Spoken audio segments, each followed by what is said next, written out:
कहानी की शुरुआत रिकी नाम के एक युवक से होती है, जिसे हत्या के आरोप में 10 साल की सजा सुनाई गई थी। लेकिन यह कोई साधारण जेल नहीं थी। यह भविष्य की एक प्राइवेट जेल थी, जहां कानून नहीं बल्कि वार्डन की मर्जी चलती थी।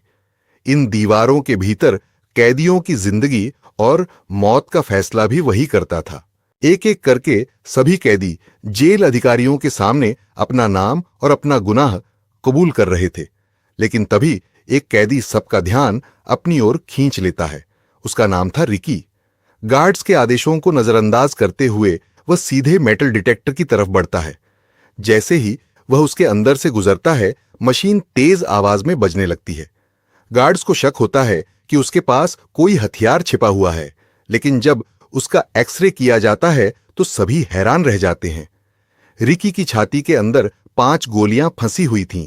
गार्ड्स पूछते हैं, तुमने इन्हें निकलवाया क्यों नहीं? रिकी हल्की मुस्कान के साथ जवाब देता है, ये मुझे मेरे अतीत की याद दिलाती है। इसके बाद हमें बताया जाता है कि ये जेल 4 हिस्सों में बटी हुई है और हर ब्लॉक को एक कैदी कंट्रोल करता है, जिन्हें वार्डन नहीं चुना है। वार्डन इस जेल का सबसे पावरफुल आदमी है। उसके बाद आता है असिस्टेंट वार्डन, जो उसके ना रहने पर सब कुछ कंट्रोल करता है। अब हमें कहानी में एक बूढ़ा आदमी दिखता है जिसे एक आदमी परेशान कर रहा है। उससे परेशान होकर बूढ़ा आदमी गुस्से से आग बबूला हो जाता है और वुड स्लाइसर लेकर उस पर हमला करने दौड़ पड़ता है। लेकिन सैमोल फुर्ती दिखाते हुए उसे काबू में कर लेता है और उसी हथियार से उस पर बेरहमी से वार कर देता है। उसकी चीखें सुनकर गार्ड्स मौके पर पहुंचते हैं, मगर मदद करने के बजाय वे सैमोल को जाने देते हैं और पूरे मामले को दबाने की कोशिश करते हैं। जैसे ही सैमोल आगे बढ़ा, रिकी ने चालाकी से उसके रास्ते में टांग लड़ा दी। सैमोन अपना संतुलन खो बैठा और सीधे नुकीली कीलों के ढेर पर जा गिरा। दर्द से उसकी चीख निकल गई और पूरा इलाका गूंज उठा। उसके साथी गुस्से से रिकी की तरफ बढ़े, लेकिन वे जानते थे कि उससे भिड़ना आसान नहीं था। इसलिए बदला लेने के बजाय वे सबसे पहले अपने घायल बॉस को डॉक्टर के पास ले गए। सैमोल की जान तो बच गई, लेकिन इस हादसे में उसने अपनी एक आंख हमेशा के लिए खो दी। अब उसके दिल में सिर्फ एक ही चीज बची थी, रिकी से बदला। तभी उसके एक आदमी ने कहा, बॉस, आपको खुद हाथ गंदे करने की जरूरत नहीं है। हम मैड ड्रैगन को उसके पीछे छोड़ देते हैं। मैड ड्रैगन जेल का सबसे खतरनाक ताकतवर कैदी था। उसकी भूख और क्रूरता के किस्से पूरे जेल में मशहूर थे। फिलहाल उसे आइसोलेशन में रखा गया था, क्योंकि कुछ समय पहले उसने वार्डन के पसंदीदा घोड़े को ही खा लिया था। आखिरकार उस बूढ़े कैदी ने हार मान ली और रात के अंधेरे में खुदकुशी कर ली। जब गार्ड्स ने उसे फंदे से लटका देखा तो उसकी लाश नीचे उतार ली गई। अगले दिन पूरी जेल में उसी की चर्चा थी। कैदी आपस में बात कर रहे थे कि कैसे लगातार होने वाले अत्याचारों और सैमोल की क्रूरता ने उसे यह कदम उठाने पर मजबूर कर दिया। रिकी अपनी सेल में चुपचाप ये सब देख रहा था। जब गार्ड्स बूढ़े कैदी की लाश को बाहर ले जा रहे थे तो वह उनके सामने आकर खड़ा हो गया। उसने कहा, ये अब मर चुका है, कम से कम मरने के बाद तो इसे चैन से रहने दो। इसके बाद रिकी ने उसकी बेड़ियां खोल दी और उस छोटी ट्रेन को भी ठीक कर दिया, जो बूढ़े कैदी ने अपने बेटे के लिए बनाई थी। लेकिन अफसोस, अब उसका बेटा अपने पिता से कभी नहीं मिल पाएगा। गुस्से और दर्द से भरा रिकी तेज तूफान के बीच अभ्यास करने लगा। अब उसे समझ आ चुका था कि इस जेल में जिंदा रहने के लिए हर दिन लड़ना होगा, वरना उसका अंजाम भी यही होगा। अगले दिन सभी कैदी नहाने के लिए इकट्ठा हुए हुए थे। तभी एक गार्ड ने अचानक सबको बाहर निकलने का आदेश दिया। कुछ ही पलों में पूरा इलाका खाली हो गया और रिकी वहां बिल्कुल अकेला रह गया। उसे समझ नहीं आ रहा था कि आखिर क्या होने वाला है। तभी वहां जेल का सबसे खतरनाक कैदी मैड ड्रैगन आ पहुंचा। रिकी कुछ समझ पाता उससे पहले ही मैड ड्रैगन ने उसके सीने पर एक जबरदस्त पंच जड़ दिया। वार इतना ताकतवर था कि रिकी कई फीट दूर जा गिरा। आसपास मौजूद लोग हैरानी से यह नजारा देख रहे थे। शुरुआत में की लड़ाई से बचना चाहता था, लेकिन जल्द ही उसे समझ आ गया कि यह कोई साधारण मुलाकात नहीं, बल्कि उसकी ताकत की परीक्षा थी। मैड ड्रैगन लगातार उस पर दाव बनाता रहा और उसे उकसाने की कोशिश करता रहा। अचानक मैड ड्रैगन ने एक और हमला किया। इस बार रिकी ने बिजली जैसी फुर्ती दिखाते हुए उसका हाथ पकड़ लिया और उसकी कई उंगलियां तोड़ डाली। फिर उसने अपने हाथ में गहराई तक धंसी कील को बाहर निकालकर फेंक दिया, जैसे उसे दर्द महसूस ही न हुआ हो। यह देखकर मैड ड्रैगन भी हैरान रह गया। उसने पहली बार किसी कैदी को इतनी सहन शक्ति और हिम्मत दिखाते देखा था। रिकी की ताकत से प्रभावित होकर उसने उसे अपनी गैंग में शामिल होने का प्रस्ताव दिया। लेकिन रिकी ने बिना एक पल सोचे उसका प्रस्ताव ठुकरा दिया और वहां से चला गया। हालांकि इस लड़ाई की एक बड़ी कीमत उसे चुकानी पड़ी थी। मैड ड्रैगन के ताकतवर पंच की वजह से उसकी छाती में फंसी गोलियां अपनी जगह से हिल गई थीं, जिससे उसे असहनीय दर्द हो रहा था। फिर भी रिकी ने दर्द को नजरअंदाज किया और आगे बढ़ता रहा, क्योंकि वह जानता था कि इस जेल में कमजोरी दिखाने का मतलब मौत को बुलावा देना था। अब कहानी में हम देखते हैं कि रिकी पूरी रात सोया नहीं था। सुबह गार्ड्स उसे उठाकर असिस्टेंट वार्डन के ऑफिस ले जाते हैं। हम देखते हैं कि वार्डन की पूरी टेबल खाने से सजी हुई थी। उसकी एक आंख नकली थी और हाथ भी कटा हुआ था, जिसकी जगह उसने एक हुक लगा रखा था। वार्डन ने गार्ड से कहा कि वो रिकी की रिपोर्ट पढ़कर सुनाए। रिपोर्ट के मुताबिक रिकी ने मर्डर किया था। उसका न कोई परिवार था, न कोई जानने वाला। रिपोर्ट में यह भी लिखा गया था कि रिकी बहुत खतरनाक है, इसलिए उसे हाई सिक्योरिटी जेल में ही रखा जाना चाहिए। हर कैदी को जेल में आने से पहले अपनी पिछली जिंदगी के बारे में सब कुछ बताना पड़ता था, लेकिन रिकी की रिपोर्ट में पिछले 2 सालों का कोई जिक्र नहीं था। वार्डन ने पूछा, तो बताओ, उन 2 सालों में तुम कहाँ थी? इस बीच तुमने क्या किया? लेकिन अपनी धमकियों के बाद भी वह रिकी का मुंह नहीं खुलवा सका। आखिर में वार्डन उसे एक लेटर दिखाता है जिसे किसी ने उसके लिए भेजा था। रिकी जैसे ही उसे लेने के लिए आगे बढ़ा, वार्डन ने उसके हाथ में अपने नुकीले हुक फंसा दिए और उस पर एक के बाद एक जोरदार मुक्कों की बारिश कर दी। उस लेटर के अंदर एक तस्वीर थी जिसे वार्डन ने अपने हाथों से मसलकर फाड़ दिया। ये देखकर रिकी को इतना गुस्सा आया कि उसने अपने एक हाथ से टेबल के 2 टुकड़े कर दिए। वार्डन बौखला गया और उसने गुस्से में रिकी पर गोली चला दी, लेकिन रिकी ने वो गोली भी अपने हाथ से डिफ्लेक्ट कर दी। वो चाहता तो वार्डन को मार देता, लेकिन उसने ऐसा नहीं किया और उसे एक लास्ट वार्निंग देकर वहां से चला गया।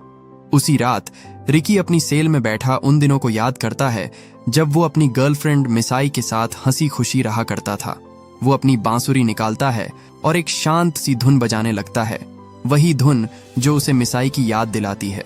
लेकिन तभी एक गार्ड आता है और उसे वार्निंग देते हुए कहता है कि अगर तूने ये धुन दोबारा बजाई तो बांसुरी तोड़कर फेंक दूंगा। रिकी चुप रहा, लेकिन उसके कानों में वो धुन अब भी बज रही थी। अगले दिन कुछ कैदी एक आदमी को घेर लेते हैं। उन्हें पता चला था कि यही गार्ड्स को अंदर की बातें लीक किया करता था और उस बूढ़े कैदी की मौत के पीछे भी इसी का हाथ था। वो आदमी उनसे अपनी जान की भीख मांगता है और वादा करता है कि वो दोबारा ऐसा नहीं करेगा, पर वो उसे बख्शने वाले नहीं थे। उनमें से एक आदमी लकड़ी काटने वाली आरी से उसके टुकड़े करने वाला था, पर तभी वहां नारुमी आ जाता है और उन्हें रोक लेता है। नारुमी उन्हें रूल्स बताते हुए कहता है कि यहाँ मेरी मर्जी के बगैर कोई किसी को नहीं मार सकता। हाथ में हथियार लिए एंड्रू उसके इस फैसले का पूरी तरह से विरोध करता है। वो कहता है, सैमुअल ने रूल तोड़ा तो तुमने उसे जाने दिया, और अब ये रूल्स तोड़ रहा है तो इसे भी जाने दे रहे हो। फिर इन रूल्स का फायदा क्या? नारुमी को उसके तेवर कुछ पसंद नहीं आए। उसे लगा कि ये उसका अपमान कर रहा है, इसलिए उसने उसी आरी को उसके चेहरे पर दे मारा। असिस्टेंट वार्डन दूर खड़ा उन्हें देख रहा था। उसे नारुमी से कुछ जरूरी बात करनी थी, इसलिए उसे अपने ऑफिस में बुलाता है और एंड्रू के मुंह में हुक फंसाकर उसे घसीटते हुए अपने साथ ले जाता है। वार्डन कहता है कि रिकी की वजह से बाकियों में बहुत हिम्मत आ गई है। ऐसा ही चलता रहा तो जल्द ही हर सेल में एक रिकी होगा। मैं चाहता हूं कि तुम उन्हें एक सबक सिखाओ। रिकी को मार दो, बाकी सब अपने आप पीछे हट जाएंगे। इसके बाद नारुमी ग्राउंड में आता है। उसने एंड्रू को एक बड़े से क्रॉस से बांधकर मरने के लिए छोड़ दिया था, ताकि उसकी हालत देखकर कोई भी उसकी तरह बगावत करने की हिम्मत ना करे। नारुमी ने रिकी को फाइट के लिए चैलेंज किया। रिकी लड़ने को तैयार था, लेकिन सिर्फ एक शर्त पर कि वो सबसे पहले एंड्रयू को छोड़ दे। नारुमी को उसे मारने के ऑर्डर्स में थे, ना कि सौदेबाजी करने के, इसलिए वो बिना देर किए रिकी पर टूट पड़ा। फाइट शुरू होते ही उसने रिकी की आंख में पिसे हुए कांच के टुकड़े फेंक दिए, जिससे कि अंधा हो गया। मौके का फायदा उठाकर नारुमी ने उसकी हाथ की नस भी काट दी। सभी कैदी रिकी के लिए चीर करने लगे, जिसके बाद रिकी ने पाइपलाइन तोड़कर उसके पानी से अपनी आंखों को साफ किया। अब उसे साफ दिखाई दे रहा था। नारुमी ने जैसे ही उस पर दोबारा जानलेवा हमला करना चाहा, रिकी ने उसके सिर पर इतनी जोर से मारा कि उसकी आंख पॉपकॉर्न की तरह बाहर निकलाई। रिकी ने अपनी कटी हुई नसें खींची और उन्हें आपस में बांधकर अपने हाथ को ठीक कर लिया। नारुमी अब हार मान चुका था। उसने अपने ही पेट में चाकू घूंपकर सुसाइड करने की कोशिश की। रिकी उसे बचाना चाहता था, पर जैसे ही वो उसके पास आया, नारुमी ने फिर से उसे धोखा दिया और अपनी इंटेस्टाइन उसकी गर्दन में लपेटकर उसे मारने की कोशिश की। रिकी ने कहा, अब बस और नहीं, और उसे इतनी जोर से मुक्का मारा कि उसकी खोपड़ी चूर चूर हो गई। इसके बाद रिकी एंड्रू को उस क्रॉस से नीचे उतारता है, लेकिन अफसोस तब तक उसकी मौत हो चुकी थी। सारे कैदी मिलकर वार्डन के खिलाफ प्रोटेस्ट शुरू कर देते हैं। उन्होंने झुंड बनाकर वार्डन को घेर लिया, लेकिन उसे मारने से पहले ही दूसरे ब्लॉक के कैप्टन उन्हें रोक लेते हैं। एक ने एक कैदी का सर फोड़ दिया। ये देखकर डर के मारे सभी रिकी के पीछे छुप गए। वो चाहते थे कि रिकी उनसे फाइट करे, लेकिन रिकी किसी से भी फाइट करने से मना कर देता है। उसे दुख था कि उसकी वजह से पहले ही कई लोग मारे जा चुके थे। अब वो और खून नहीं बहाना चाहता था। उसने एंड्रू की बॉडी को अपने कंधे पर उठाया और उसे लेकर वहां से जाने लगा। असिस्टेंट वार्डन ने रिकी से पूछा कि क्या वह नारुमी की जगह नया कप्तान बनना चाहेगा, लेकिन रिकी ने कोई जवाब नहीं दिया क्योंकि वह किसी के इशारों पर चलने वाला नहीं था। दूसरी तरफ नारुमी का गोद लिया बेटा एलन अपने पिता की मौत से बेहद दुखी था। तभी उसने रिकी को एक पत्ते से धुन बजाते हुए देखा। वह भी उसकी नकल करने की कोशिश करता है, लेकिन सफल नहीं हो पाता। रिकी उसके पास जाकर उसे सही तरीका सिखाता है और उसके पिता के साथ जो हुआ उसके लिए माफी भी मांगता है। तभी उसे पता चलता है कि एलन बोल नहीं सकता क्योंकि उसकी जीभ काट दी गई थी। ये जानकर रिकी को बहुत दुख होता है। आखिर में वह अपनी फ्लूट एलन को गिफ्ट कर देता है, जिसे वह बिना जीभ के भी आसानी से बजा सकता था। बदले में एलन ने भी उसे कुछ पॉपी लीव्स दिए। रिकी ने पूछा, ये तुम्हें कहाँ मिले? इन्हें उगाना गैर कानूनी है। इसके बाद एलन उसे इस जेल का सारा काला सच बता देता है। दरअसल जेल की 4 दीवारों के पीछे ओपियम की फार्मिंग की जा रही थी, जो एक तरह का ड्रग्स होता है। वोंग चूक दूर खड़ी उनकी बातें सुन रही थी। अब क्योंकि रिकी को सब पता चल गया था, इसलिए वो उनके लिए एक खतरा था। तीनों कैप्टन ने मीटिंग बैठाई और सोचने लगे कि उसका क्या किया जाए। वोंग चूक एलन को बुलाती है और उसे कहती है, रिकी ने ही तुम्हारे पिता को मारा है। अब समय है कि तुम उनकी मौत का बदला लो। आग में घी डालने के लिए उन्होंने उसे नारुमी की लाश दिखाई, जिसकी खाल उतरी हुई थी, और कहा, यह सब रिकी ने किया है। एलन जानता था कि रिकी इतना बेरहम नहीं है, वो ऐसा नहीं कर सकता। जब वो नहीं माना तो वोंग चूक ने गुस्से में आकर उसे ही मौत के घाट उतार दिया और फिर उसकी लाश को किसी कचरे की तरह ग्राउंड में फेंक दिया। लाश को देखने के लिए कैदियों की भीड़ जमा हो गई। कुछ देर बाद रिकी भी वहां पहुंचा, लेकिन जैसे ही उसकी नजर लाश के पास पड़ी अपनी फ्लूट पर गई, वह सब समझ गया।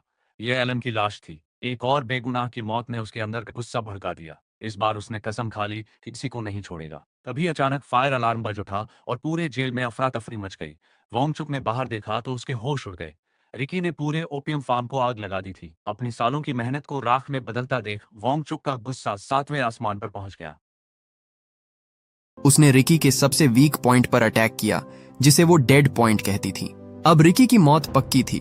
वो तड़प रहा था और सभी कैदी उसकी मौत का तमाशा देख रहे थे। वहीं दूसरी ओर साइक्लोप्स को पता चलता है कि कल वार्डन यहाँ आने वाला है। ये खबर उसके लिए बहुत डरावनी थी, क्योंकि अगर वार्डन को सच पता चलता तो उसकी शामत आनी तय थी। रिकी जल्द ही उसके अटैक से रिकवर कर जाता है, जो देखकर वोंग चौंक जाती है, क्योंकि ये नामुमकिन था। हालांकि इसके बावजूद आज रात उसका मरना पक्का था। एक ने उसकी बॉडी में नुकीली सुइयां चुभा चुभा कर रिकी की बॉडी को आटे की बोरी की तरह सिल दिया। कितामा कुरा उसका काम तमाम करने ही वाला था कि तभी अनाउंसमेंट होती है कि जो भी कैदी अपनी सेल में नहीं जाएगा उसे गोली मार दी जाएगी। इसके बाद गार्ड्स ने फायरिंग शुरू कर दी, लेकिन निशाना रिकी ही था। वो किसी तरह जान बचाते हुए एक कमरे में आ पहुंचा। तभी पूरा कमरा तेजी से सीमेंट से भरने लगा। रिकी अपनी पूरी ताकत लगाकर लोहे के गेट को चीर डाला और बाहर निकल आया। इतना ही नहीं, उसने कितामा की जान भी बचा ली। रिकी को दोबारा जिंदा देखकर असिस्टेंट वार्डन का चेहरा उतर गया। कुछ ही देर में रिकी के शरीर पर जमा सीमेंट पूरी तरह सूख गया और वह किसी पत्थर की मूर्ति की तरह धड़ाम से जमीन पर गिर पड़ा। वार्डन ने तुरंत आदेश दिया, सारे सबूत मिटा दो। कल बड़े वार्डन आने वाले हैं, पहले उनकी खातिरदारी करनी है, इनसे बाद में निपटूंगा। अगले दिन सभी गार्ड स्वागत के लिए लाइन खड़े थे। तेज धूप में घंटों इंतजार करने के बाद भी वार्डन का कोई पता नहीं था। हाल यह था कि कुछ गार्ड खड़े खड़े ही झपकी लेने लगे। लेकिन फिर अचानक एक गाड़ी आती दिखाई दी और सब तुरंत अलर्ट हो गए। वार्डन के साथ उसका हरामखोर बेटा भी आया था, जो मस्ती करते करते कारपेट पर फिसल जाता है। वार्डन ने पूछा, कारपेट किसने बिछाया था? साइक्लोप्स ने तुरंत एक कैदी उसके सामने लाकर खड़ा कर दिया और झूठ बोल दिया, सर यही था। इतना सुनते ही वार्डन ने बिना कुछ सोचे उस कैदी की आंखें फोड़ दी। वार्डन ने साइक्लोप्स से पूछा, मेरी गैर मौजूदगी में यहाँ क्या हुआ था? इस सवाल ने तो उसके पसीने छुड़ा दिए, लेकिन वो झूठ नहीं बोल सकता था।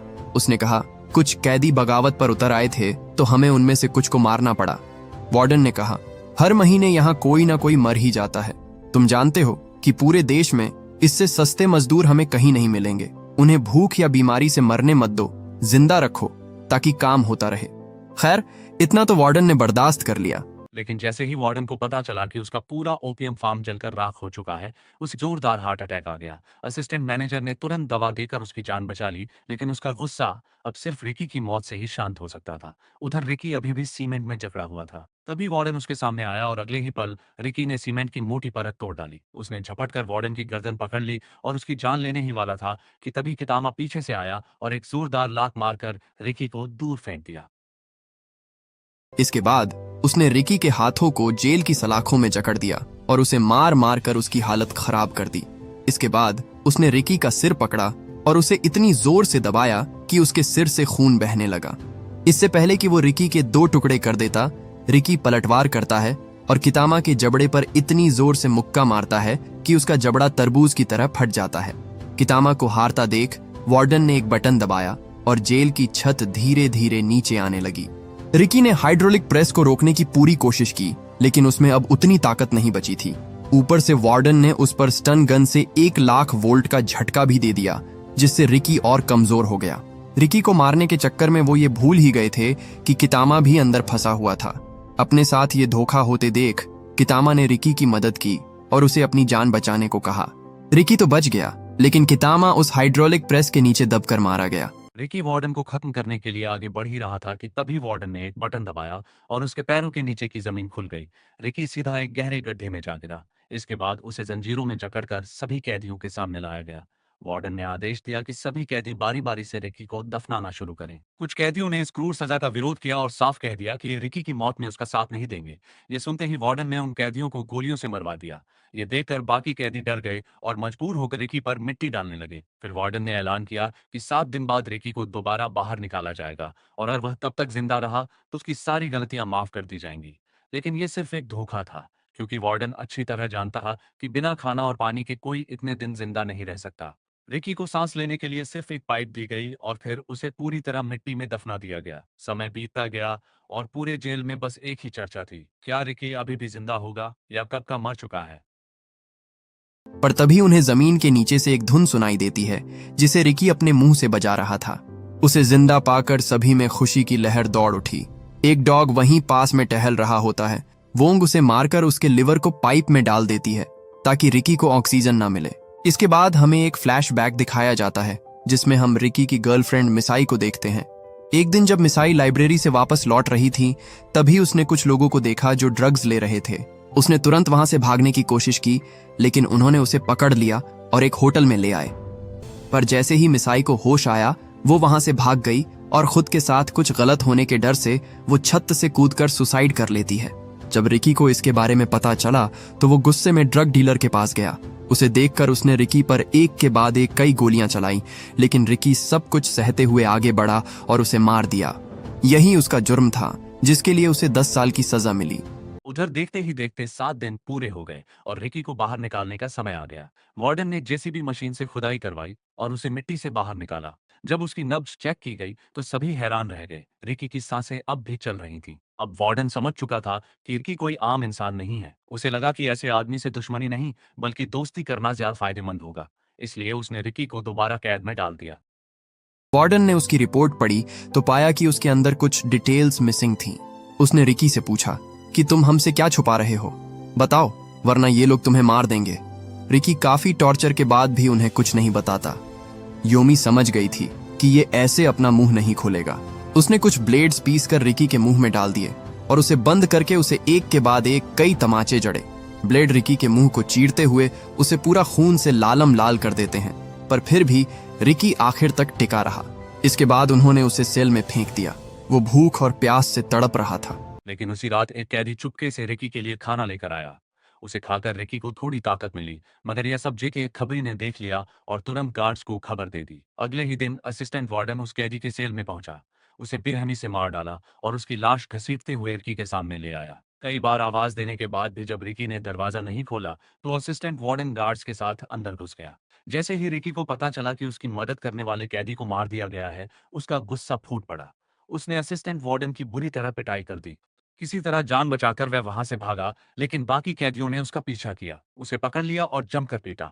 देखते ही देखते गार्ड्स और कैदियों के बीच दंगे भड़क उठे और पूरे जेल में अफरा तफरी मच गई। दूसरी तरफ वार्डन इन सब से बेखबर जेल का इंस्पेक्शन कर रहा था। इंस्पेक्शन के दौरान उसने एक कैदी को अपने बेटे के बारे में कुछ गलत बोलते हुए सुन लिया, जिसके बाद उसने उसके दोनों हाथ काट दिए ताकि कोई और ऐसी गलती ना दोहराए। तभी वहां रिकी आ जाता है। वार्डन ने उस पर एक खास तरह की गोली चलाई जो शरीर में जाकर अंदर से फट जाती थी। रिकी ने साइबोर्ग को शील्ड की तरह इस्तेमाल किया और वो गोलियां उसके शरीर को चीरते हुए उसके अंदर ही फट गई, जिससे साइबोर्ग के टुकड़े हो गए। जल्द ही उनकी फाइट इंटेंस हो गई। रिकी अकेला उन सभी का सामना करता है। वोंग ने उस पर एक के बाद एक जानलेवा वार किए, पर रिकी उसके पैरों को तोड़ देता है।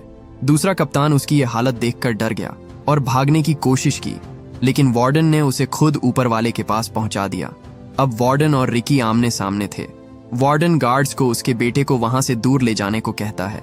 उसके जाते ही रिकी ने उसे एक ही पंच में दूर फेंक दिया, लेकिन हम देखते हैं कि वार्डन को एक खरोच भी नहीं आई। जल्द ही वार्डन अपना इंसानी रूप छोड़कर एक मॉन्स्टर में ट्रांसफॉर्म हो जाता है। पता चलता है कि उसके पास भी रिकी की तरह सुपर पावर्स थीं, बस उसे उसका इस्तेमाल करने के लिए अपने इस भयानक रूप में आना होता था।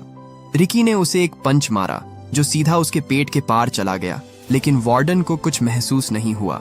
मार खाकर रिकी की हालत खराब हो गई थी, लेकिन तभी रिकी को अपने अंकल की कही एक बात याद आई। हर मॉन्स्टर की एक कमजोरी होती है, बस उसे ढूंढकर वहीं वार करना पड़ता है। तभी उसकी नजर पास चल रहे एक विशाल मीट ग्राइंडर पर पड़ी। रिकी ने बिना देर किए वार्डन को उठाया और सीधे ग्राइंडर में फेंक दिया। उसके शरीर के टुकड़े होने लगे, लेकिन फिर भी वह हार मानने को तैयार नहीं था। आखिरी कोशिश में उसने रिकी को भी अपने साथ अंदर खींचने की कोशिश की। देखते ही देखते पूरा कमरा खून से लाल हो गया, लेकिन रिकी डटा रहा। उसने अपनी पूरी ताकत लगाकर वार्डन को और अंदर धकेल दिया। आखिरकार सिर्फ उसका सिर ही बचा, जिसे उठाकर रिकी बाहर निकल आया। उधर गार्ड्स और कैदियों के बीच लड़ाई अब भी जारी थी। रिकी ने सबके सामने आकर ऐलान किया कि वार्डन मर चुका है और अब सभी आजाद हैं। इसके बाद उसने जेल की विशाल दीवारें तोड़ दी, जिससे सभी कैदियों के लिए बाहर निकलने का रास्ता खुल गया। इसी के साथ ये कहानी यहीं समाप्त हुई है। अगर आपको ये कहानी पसंद आई हो तो चैनल को सब्सक्राइब करना ना भूलें। मिलते हैं जल्द ही एक नई कहानी के साथ। Thanks for watching.